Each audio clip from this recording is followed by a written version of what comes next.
so lecture 8.2, serving and calling a ROS service. Creating a server node is our first consideration. Our second consideration is that I decided to wear a teal shirt. So the green screen action might be very weird on this video and the previous one. Just realizing. Yeah. Alright, creating a server node.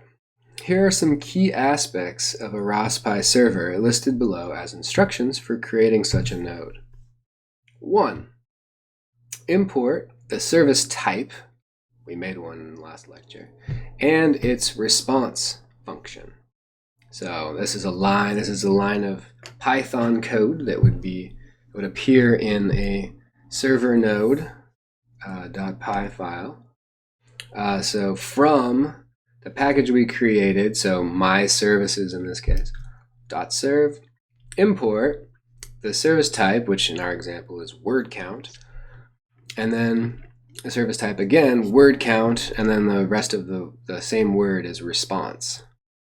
Okay, so we're going to essentially import this service in the form of the functions that were generated when we did our catkin make on our workspace. We built some Python functions that were generated from the build system when it recognized that we'd created a new service, a custom service type, word count, and it created functions for our ROS.py to call in order to use this service, to serve it, and also to call it. So once again, we're creating the server here that's going to be providing this service. So the next thing to do is to define a function to serve. The whole point of this is to define a function that other nodes will be able to call from the server. So the server will run these functions for its clients. So we'll call that function fun in this case because it's a nice name for a function, fun. And then its arguments are going to be the request, so whatever those are.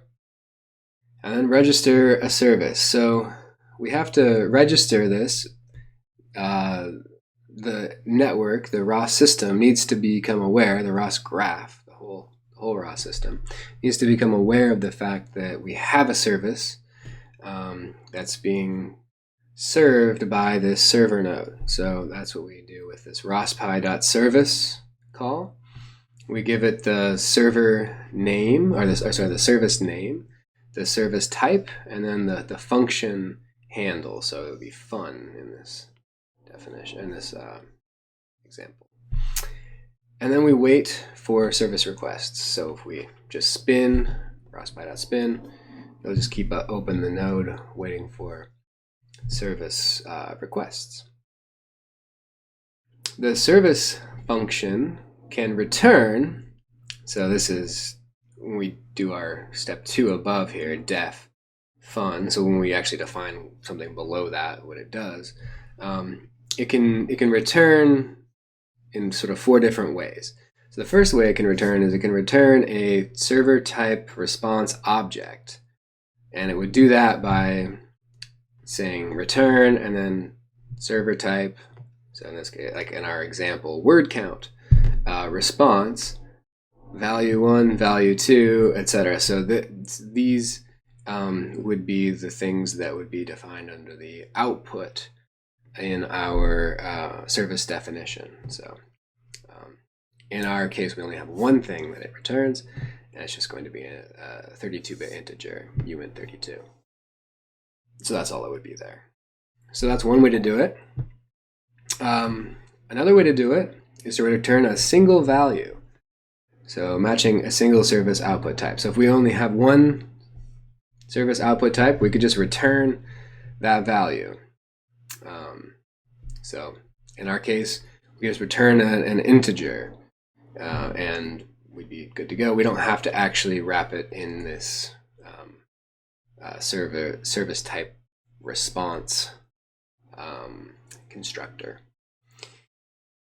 The third option is that we could return a list of values matching the output type. So if we had multiple values that are supposed to be returned, so that would be multiple outputs of our service, then we could return it as a list, a Python list, so value 1, value 2, and these brackets are the literals for a list.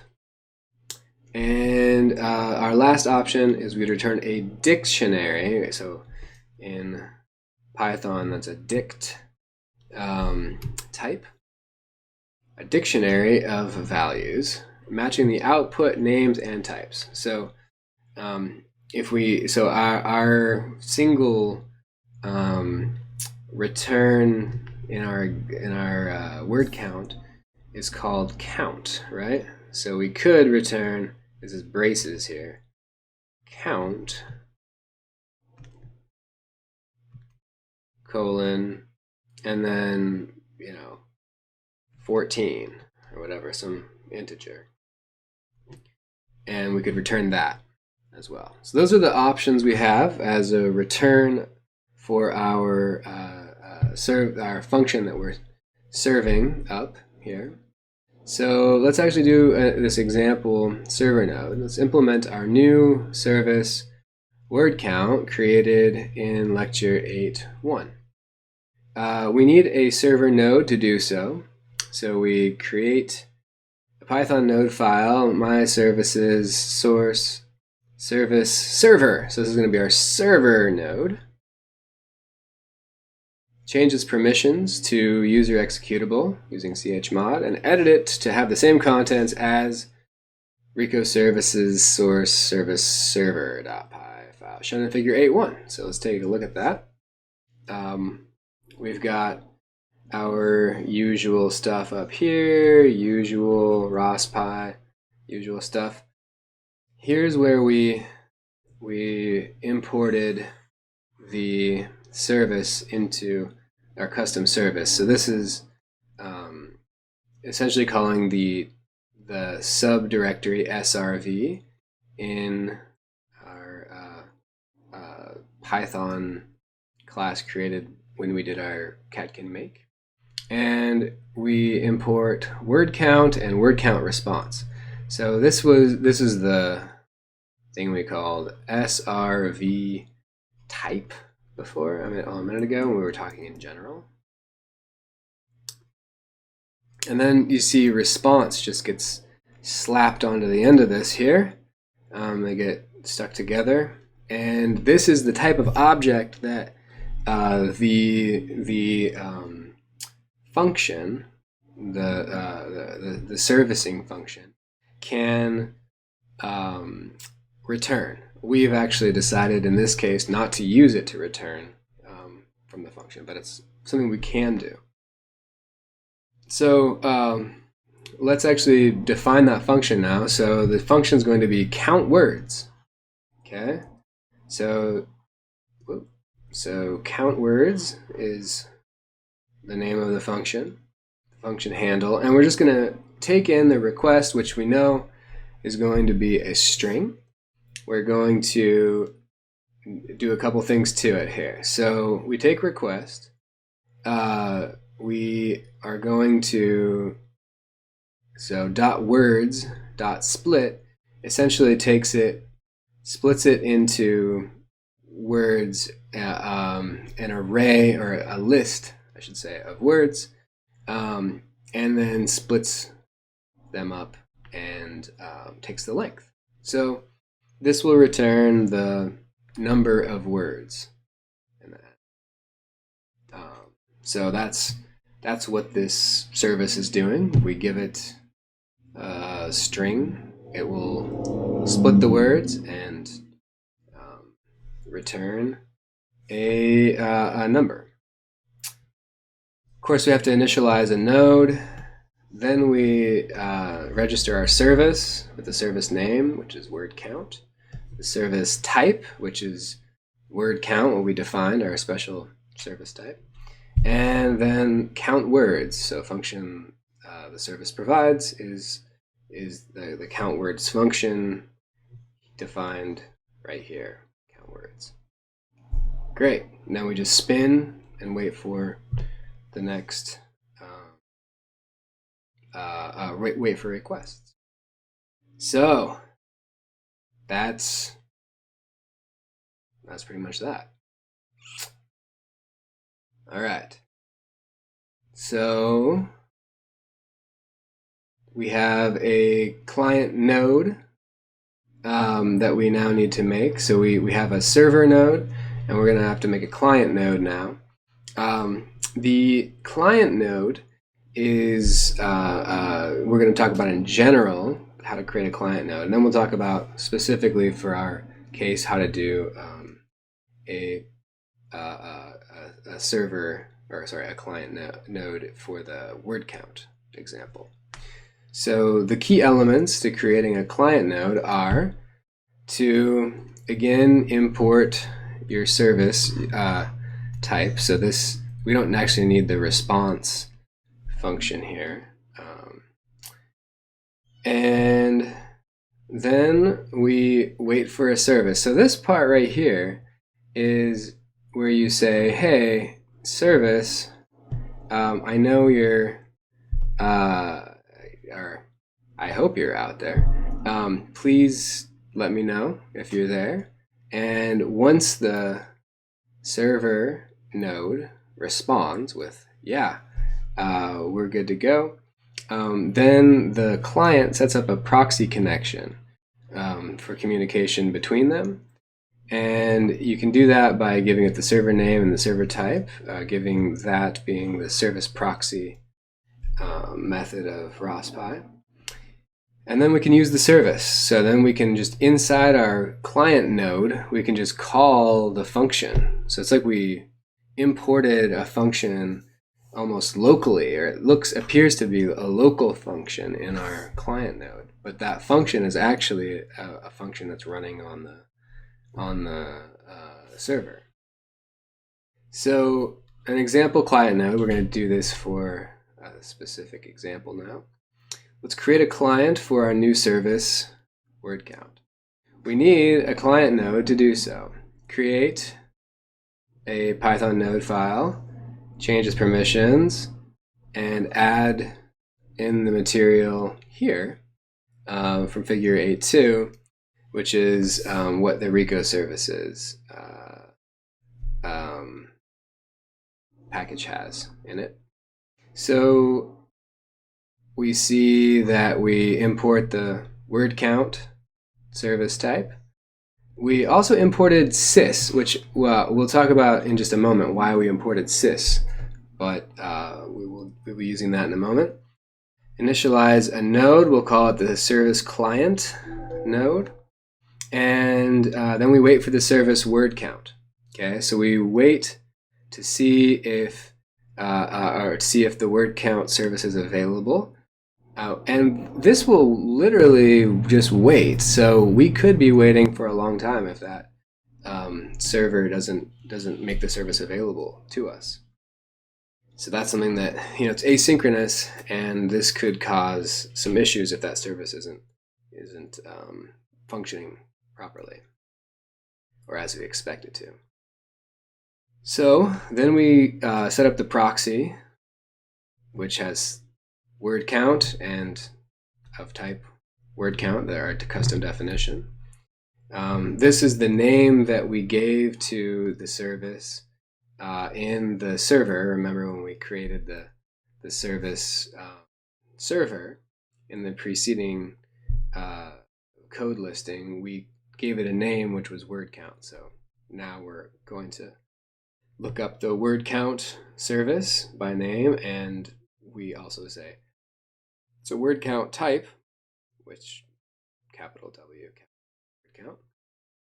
And then this next line is where we're going to parse arguments. So we could just use this directly, and we could call the word counter function, which is the function that is now locally available because we have this proxy connection with our server. But the client is going to have this word counter function locally, we could use it on anything. We could use it on, you know, I could just have hard coded in here words equals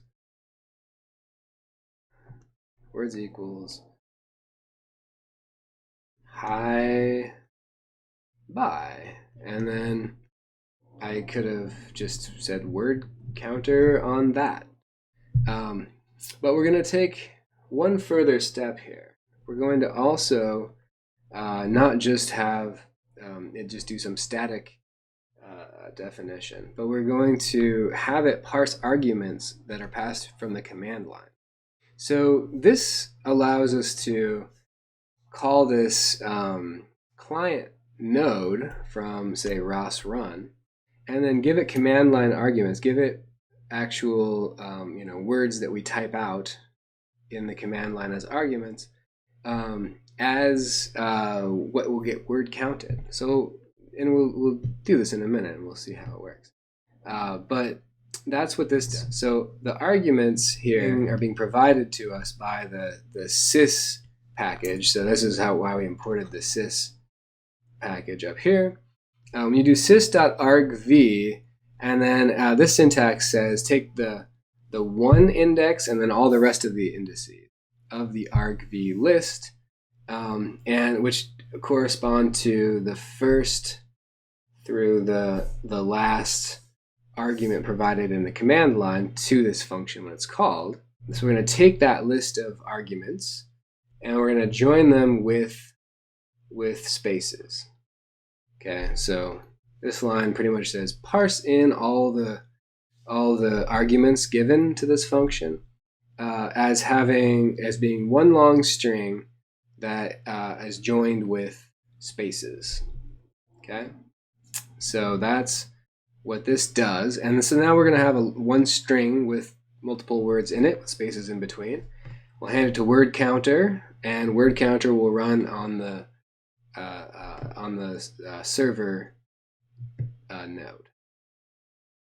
Once it does that, it'll return to us word count, and word count will then be available to this node, and we can print that out using, so what I'm doing here is I'm saying, okay, words, so the original string that we parsed in from the command line, we'll print those, and then we'll say right arrow has, and then we'll convert this word count, which word count will now have. So this will be string of word count will be some number, some number converted into a string with this str function. And we'll just concatenate these plus signs, concatenate this string. So we have has, say, 53 words. So here's the string, then has however many words. So that's the client that we're creating.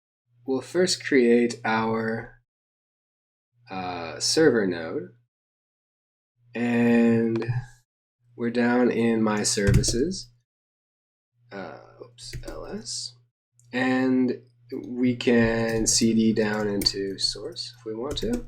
Nothing's there right now. Our package doesn't have any nodes in it, so we need to create some nodes. We could touch, we're going to call it service server.py, and then we're going to chmod u plus x service server.py, and then we're going to edit this file, which is empty right now. We're going to copy in the code that we went over, which is from the service server file from the textbook code. So copy that and paste it into your empty file, or write it out yourself, which I think is a good idea. Save it. Okay, and then we also need the client. So we should touch serve service client.py chmod u plus x service client.py, and then we'll edit it in Sublime Text. And here is the client that we just discussed. So copy it and paste it in. Great, we've created our node.py file. And let's ls, they're both green, so we know that they're both executable, so that's a good sign. And we're pretty much ready now to do our catkin make, to make sure we've got everything in order here. So catkin make, let's run a ROS core. Why not right here? Set up a ROS core service. There we go. And then over here we need to source. So source 1, 2, 3. One more? Yeah. Setup .bash. Okay, so now we've got everything available to this. And we are going to run our ROS run my services service server. So we'll run the server node, and appears to be running. Open up a new tab, make it larger so our eyes can see it, and then we'll run our client. Source 1, 2, 3. Is devel there? No, one more. Setup.bash. Great. So now we can do ROS run my services service client. And then we need to actually, because we set it up to parse arguments, command line arguments given to it from the command line, we need to actually type some in. So in the text I said hello world sweet world. So that's down here, hello world sweet world. But sweet nothings to the sweet world saying hello. Why not? We'll run that. So it says sweet nothings to the sweet world saying hello has 8 words. I think that's right. 1, 2, 3, 4, 5, 6, 7, 8. 8 words. So I did it correctly. So that's our server properly serving this word counting service, and we've used it with this client. We could use it with other clients because it's now a service available to the entire ROS graph.